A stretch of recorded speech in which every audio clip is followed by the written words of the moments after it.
Hi friends, in Planet Earth Dating, it's Sunday, September 12th, 2021. In both the Lynn life and the Jamie body mind, the authorized souls remain only child souls from the deeper, denser dimensions, and all other souls from all other dimensions, as long as the souls are already living by the many search for truth rules already given to the search for truth community by wiser minds above all of us, and knowing that it has been a long time since we have had a soul come in who is living by the search for truth rules, we acknowledge that we shouldn't be expectant for the souls to be living to that standard, but that if the lives are not attempting to live to that standard, the souls who will be attracted in are not souls that the lives would want to have anything to do with. That's true.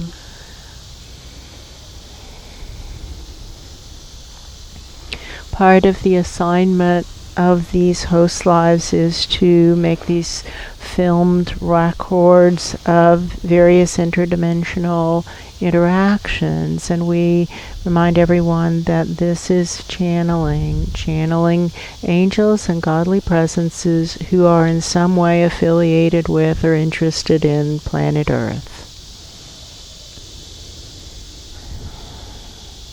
And somebody says, why Earth? Somebody upstairs. And it's because that's where we're assigned. These host lives are assigned. And it just wouldn't make sense for the assignment to not be about planet Earth, especially given that in this dimension we are in the end times, because humanity, our species, and arguably our culture is destroying life on Earth, simply refusing to let go of our destructive ways. That's right. Which is sad, really sad, but that's the way it is. So, in this filming assignment, in a recent filming, Battle of New Orleans, higher powers referenced the issue of concurrent lives, and they did not label it that way. They didn't use that reference, but they referred to two very important lives, Thomas Jefferson and Wolfgang Amadeus Mozart. That's right. Who were both incarnations of a very important soul who has reincarnated on Earth repeatedly for thousands of years. And what was not explained during the filming, which was entitled Battle of New Orleans, is this whole phenomenon of concurrent lives and how that works. And it's because we're assigned an inquiry about Hurricane Ida. That's right.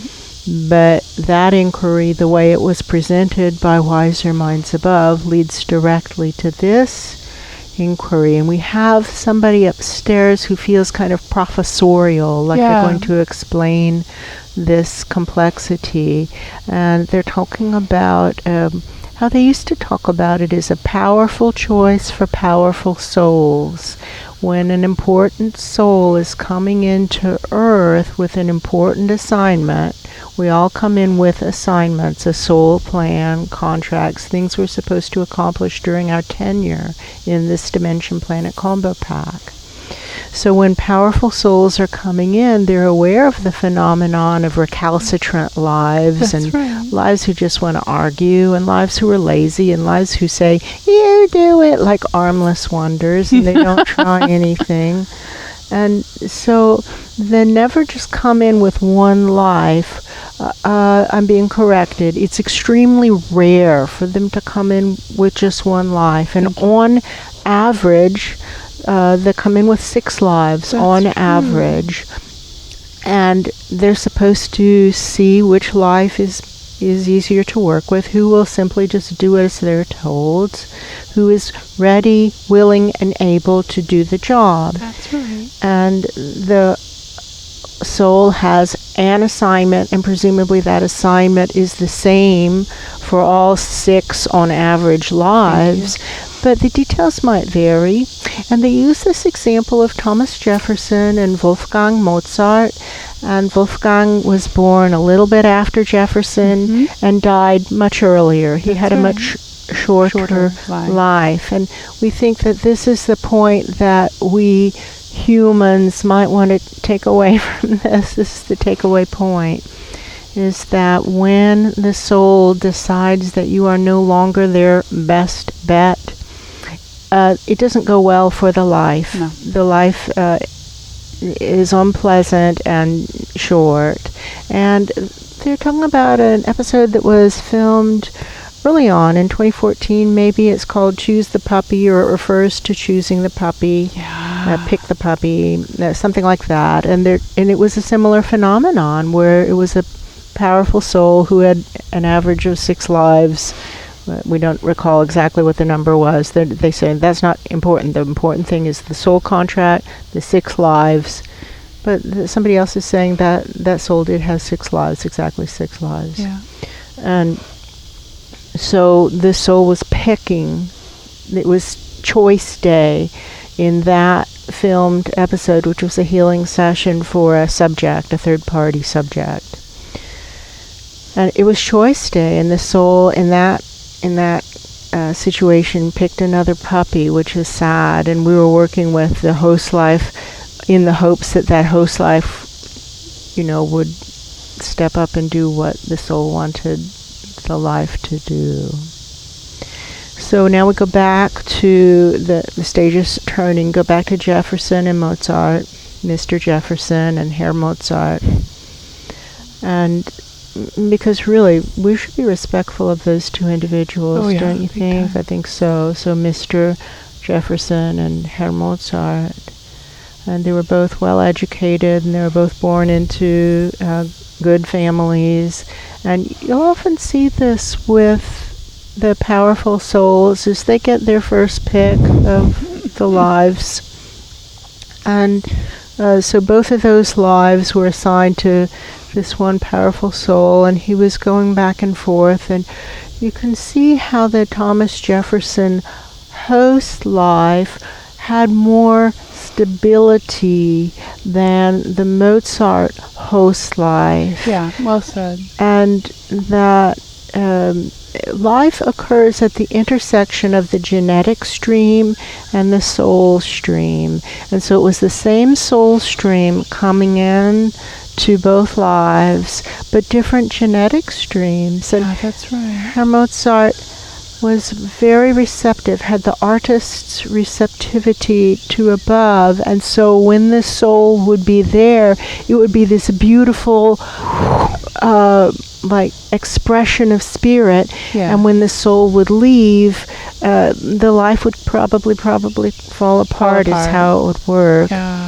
Whereas Jefferson's genetics seem to have provided him with more stability, and so his range was narrower. He had neither the gifts of Mozart nor the depths of Mozart, but he had that powerful soul. And apparently, looking at historical context, it seems pretty obvious that the soul thought, I've got 2 really good options, but Jefferson's my best bet for actually making a lasting difference. And so we just kicked Mozart to the curb. And Mozart was kind of stubborn, and he was spending all his money way too much, was always in debt, his personal life was a wreck. And so, we can see the point. And the point that somebody else is making is that this is what happens when the same soul gets top pick. And then they waste a glorious life like Mozart that maybe a different soul would have chosen as the puppy. I hear you. But we're not saying... and somebody else says that is a tangent. Somebody else is saying that should be stricken from the record. Now there's a big argument upstairs. But it is true, and so we don't see how striking it from the record would be helpful. And they'll work that out in the editing process, and it's possible you'll see it, and it's possible you won't see it. We don't know. For him, his message. And why do you ask? Okay, so the point that somebody is trying to make is the impact that these kinds of legalities of soul-body interaction, Thank you. how they impact the lives and how they impact the souls.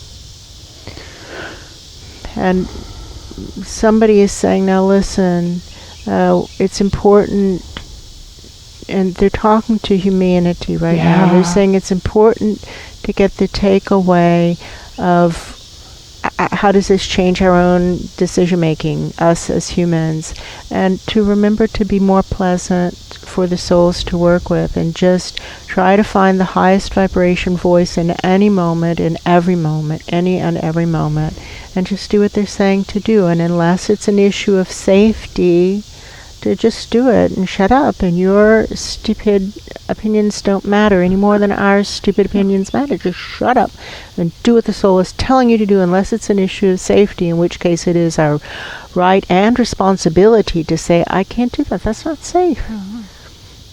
And then sometimes when we say, well, I'm willing to do it, here's the downside, they'll say, oh, don't do that. No, don't do that.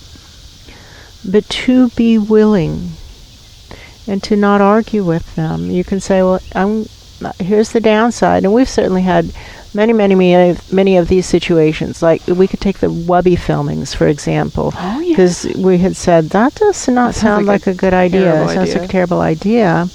And they said, just do it. So, okay, fine. Right. And, the point was definitely made in the higher dimensions, and how that's going to play out in this dimension remains to be seen.